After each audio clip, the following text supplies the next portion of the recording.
Нашиот коментар како асоциација, односно повеќе да кажам загриженост, изразуваме не во самото решение што е, туку во тоа како истото ќе се спроведе, бидејќи нели има една изрека дека вика добар данок е тој што се наплаќа.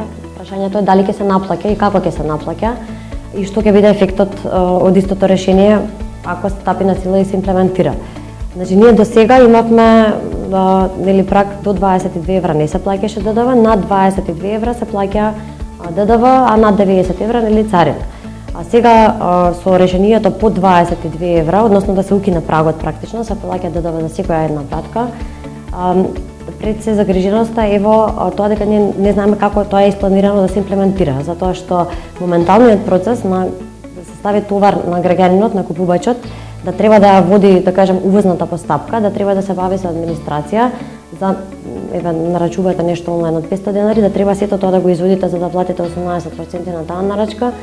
Сметаме дека може да влијае негативно од аспект на едукација на граѓаните за онлайн купување. Значи, трговијата како таква, бенефитот кој што го нуди за потрошувачите е зголемен избор, нели, да имаат поголем избор, подобри цени, да може да нарачуваат од надвор,